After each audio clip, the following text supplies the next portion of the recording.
প্রত্যেকটা মানুষ চায় একটা ব্র্যান্ড তৈরি করার জন্য। কিন্তু একটা ব্র্যান্ড তখনই ব্র্যান্ড হয় যখন ওই ব্র্যান্ডের একটা গল্প প্রত্যেকটা মানুষের মনে থাকে। আপনার কি গরু মার্কা ঢেউটিনের কথা মনে আছে? আমার কিন্তু মনে আছে।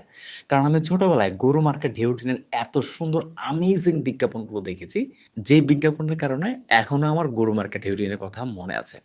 সো আপনি যখন একটা ব্র্যান্ড তৈরি করার কথা চিন্তা করবেন, তখন আপনার মাথায় এটা থাকতে হবে যে আপনি একটা গল্প বলবেন, যে গল্পটা আপনার কাস্টমার আজীবন মনে রাখবে। আপনি হয়তোবা অনেক কাস্টমারের কাছে অনেক প্রোডাক্ট সেল করছেন, কিন্তু তারা কেউই আপনার পেজের নাম মনে রাখে নাই বা আপনার বিজনেসের নাম মনে রাখে নাই। যে ৬ মাস পরে বা ১ বছর পরে তাদের মনে পড়বে, আপনার পেজে ভিজিট করবে, সে আরেকটা প্রোডাক্ট পারচেজ করবে।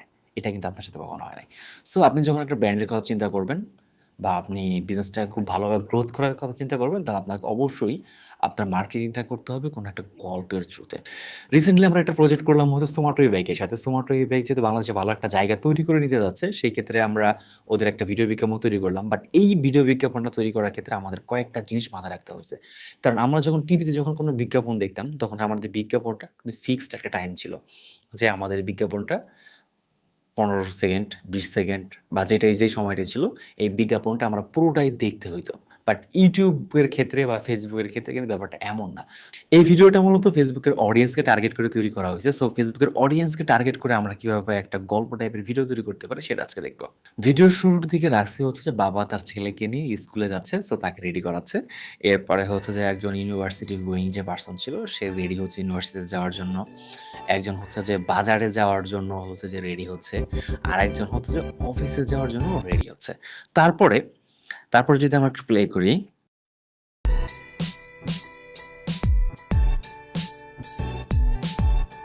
তারপরে হচ্ছে যে আমরা দেখাইলাম যে হচ্ছে ৪ জন মানুষ বাসা থেকে বের হচ্ছে। এখন ৪ জন মানুষ নামছে। অ্যান্ড এই বাইকটার মধ্যে একটা ফিচার হচ্ছে যে বাইকটাতে এনএফসি দিয়ে স্টার্ট করা যায়, চাবি দিয়ে স্টার্ট করা যায়, রিমোট দিয়ে স্টার্ট করা যায়। সো এই জিনিসটা আমার ভিডিওতে দেখাইতে হবে। সো এই জিনিসটা হচ্ছে আমরা দেখাইলাম যে ৩ জন ব্যক্তি ৩ টা ওয়েতে বাইকটা স্টার্ট করছে। তারপরে হচ্ছে যে সবাই হেলমেট পরলো অ্যান্ড হচ্ছে যে একটা ড্রোন শট দেখাইলাম যে কে কোথায় যাচ্ছে। বা ড্রোন শটটা আমরা আসলে আরেকটু ভালো দেখাইতে পারতাম, বাট এখানে প্রবলেমটা হচ্ছে এই ড্রোন শটের মধ্যে দেখবেন যে একটু যদি দেখেন যে এইখানে হচ্ছে যে যেই মহিলাটা আছে উনি আসলে স্কুটিটা চালাইতে পারে না, বুঝছেন? সো স্কুটিটা চালাইতে না পারার কারণে আমরা আসলে ড্রোন শটটা ওইভাবে খুব মজা করে নিতে পারিনি। আর হচ্ছে যে যেইখানে আমরা শ্যুটটা করছি এখানে গাছপালা আসলে অনেক বেশি ছিল। সো ড্রোন শটটা আসলে ওইভাবে সম্ভব হয় নাই, স্পেসটা খুব কম ছিল।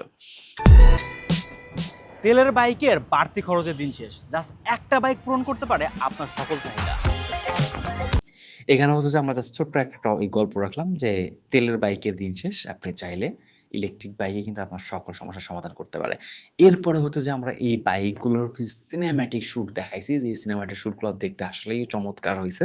এটা একটু দেখি।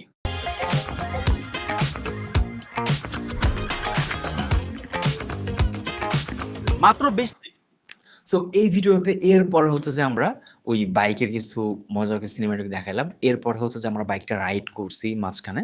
যদি পুরো ভিডিও দেখেন। টাইম আপ টাকা চার্জে চলতে পারে প্রায় ১০০ কিলোমিটার। ড্যাশিং লুক সুমাটো বাইকে রয়েছে ফাস্ট চার্জিং সুবিধা।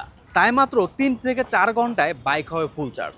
এতে ব্যবহার করা হয়েছে ৬০ ভোল্টের লিথিয়াম ফসফেট ব্যাটারি, যা ৭ থেকে ৮ বছর অনায়াসেই চলে যায়। তাই বারবার ব্যাটারি চেঞ্জ করার কোনো ঝামেলাই নেই। দুর্দান্ত স্পিডের জন্য এতে রয়েছে ২৫০০ ওয়ার্ডের পাওয়ারফুল মোটর এবং স্মুথ রাইডের জন্য রয়েছে ৪টা অটো গিয়ার শিফটিং।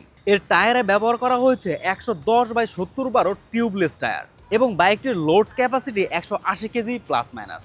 আপনার সুবিধার্থে বাইকটি স্টার্ট করতে পারবেন এনএফসি চাবি কিংবা রিমোট দিয়ে। এক কথায় বলতে আধুনিক সকল ফিচার রয়েছে এই সুমাটো ই বাইক। সো এরপরে হচ্ছে আমরা এটা কিছু সিনেমাটিক কিছু শর্ট দেখানোর পরে এরপর হচ্ছে আমরা বাইকের ইনফরমেশনের মধ্যে চলে গেলাম। সো বাইকের ইনফরমেশন যখন আমরা বলতেছিলাম, ইনফরমেশনের মধ্যে আমরা বাইকের আরো কিছু সুন্দর সুন্দর শর্ট আমরা ভিডিওর মধ্যে ঢুকাই দিছি। অ্যান্ড হচ্ছে বাইকটা রাইড করতে কতটা কমফোর্ট বা কিভাবে ছিল বা বাইকটা রাইড করলে আপনার কতটা সুন্দর দেখাচ্ছে, এই প্রত্যেকটা জিনিসও কিন্তু আমরা ভিডিওর বিরলের মধ্যে দেখাই দিছি। এই ভিডিওর মধ্যে আমরা ২ টা পার্ট রাখছি। একটা পার্ট রাখছি হচ্ছে গল্পের মতো করে, যে ভার্সিটি গোয়িং অ্যান্ড হচ্ছে যে অফিস গোয়িং যারা ছিল তাদেরকে দিয়ে আমরা একটু ক্রিয়েটিভ আকারে বা হচ্ছে একটু গল্প আকারে এটাকে প্রেজেন্ট করার চেষ্টা করছি। অ্যান্ড হচ্ছে যে এরপরে আমরা বাইকের সিনেমাটিক দেখাইছি। এরপরে হচ্ছে যে আমরা কি বলে বাইকের ইনফরমেশনটা দেখাইছি। সো ফেসবুকের ক্ষেত্রে যে বিষয়টা হয় যে ফেসবুক মার্কেটিংয়ের ক্ষেত্রে আমরা অধিকাংশ সময়ই প্রোডাক্টের ইনফরমেশনগুলো দিয়ে আমরা মূলত ভিডিও তৈরি করি বা অধিকাংশ মানুষ এটাই আসলে করে থাকে। সো এই ক্ষেত্রে হয় কি যে আমাদের প্রোডাক্ট শুধুমাত্র সেলই হয় কিন্তু কি আমার ব্র্যান্ডটাকে মনে রাখে না। বাট শুরুর দিকে আরেকটা প্রবলেম হচ্ছে যে ফেসবুকে কিন্তু আসলে লং টাইম ভিডিও দেখানো যায় না। আমরা যখন টিভিতে যখন একটা ভিডিও দেখাতাম তখন বাধ্যতামূলক দেখা যাচ্ছে যে আমরা ২০ সেকেন্ড, ৩০ সেকেন্ড বা হচ্ছে ৪০ সেকেন্ড বা এমন সময় ১ মিনিট পর্যন্ত টিভিতে বিজ্ঞাপন দেখাইতো।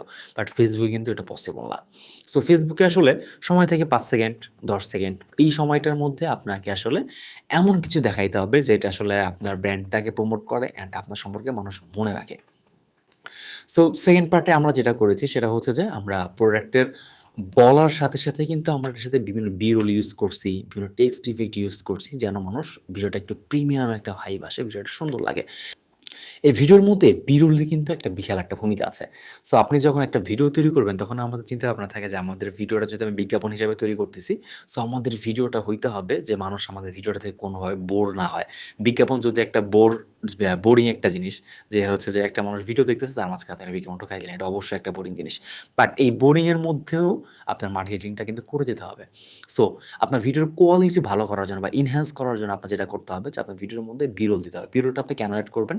আপনার বিরলটা এড করার কারণ হচ্ছে যে আমরা কোনো একটা জিনিসে কিন্তু লং টাইম ফোকাস করতে পারি না। আমি জানি যে আমার অধিকাংশ ক্লায়েন্ট বা কাস্টমার যারা আছেন তারা কিন্তু আমার পুরো ভিডিওটা দেখেন না। বা যার খুব বেশি প্রয়োজন কিছু একটা শেখার বা বিজ্ঞাপন তৈরি করা শেখার বা হচ্ছে যে ভিডিও তৈরি করা শেখার যে আগ্রহ যাদের আছে তারা হয়তো আমার ভিডিওটা পুরোটাই দেখবে। বাট কিছু সংখ্যক মানুষ হয়তো আমার ভিডিওর ১ম ৩০ সেকেন্ড ২০ সেকেন্ড দেখে হয়তো স্কিপ করে চলে যাবে। তাদের কাছে ভিডিওটা আসলে ভালো লাগবে না। এটা না লাগার কারণ হচ্ছে যে আমি ভিডিওটা আসলে বিজ্ঞাপন হিসাবে তৈরি করিনি। সো ভিডিওটার প্রতি আমি প্রচুর পরিমাণে এফোর্ট দিচ্ছি না। আমি জাস্ট নরমালি তৈরি করছি। যার প্রয়োজন সে আমার ভিডিওটা পুরোটাই দেখবে। তো এইখানে বিষয় হচ্ছে যে আপনি যখন বাট আপনার বিজ্ঞাপন ভিডিওটা কিন্তু আসলে কারো প্রয়োজন না। সো তাকে প্রয়োজন না যেহেতু তাকে কিভাবে প্রয়োজন করা যায় সেই ব্যবস্থা করতে হবে। সো আমরা যখন একটা ভিডিও দেখা শুরু করি বা একটা ক্লাস করা একটা ভিডিও দেখা শুরু করি, তখন ভিডিওর মাঝখানে ধরেন যে আমরা একটা লোকের ফেস দেখতে, দেখতে বা একটা জিনিস দেখতে, দেখতে আমার বোর হয়ে যায়। তখন ওখানে যদি আপনি অন্য কিছু ঢুকাই দেন, তখন কিন্তু তার ব্রেইনটা একটু ফ্লিপ করে অ্যান্ড সে আপনার ভিডিওতে ফোকাসটা আরও কিছু সময় ধরে রাখে। সো আপনি যদি কনটেন্ট ক্রিয়েশন শিখতে চান বা হচ্ছে যে ভিডিও বিজ্ঞাপন তৈরি করা শিখতে চান, আমাকে ফলো করতে পারেন। আমি প্রতিনিয়তই আপনাকে কিছু না কিছু শেখাবো অল্প, অল্প করে। সবকিছু যদিও একবার শেখানো পসিবল না। সবকিছু একটু অল্প, অল্প করে শিখতে হবে অ্যান্ড আমার সাথে থাকলে আমি আশা করি যে আপনি আসলেই অ্যামেজিং কিছু শিখবেন। ধন্যবাদ। আল্লাহ হাফেজ।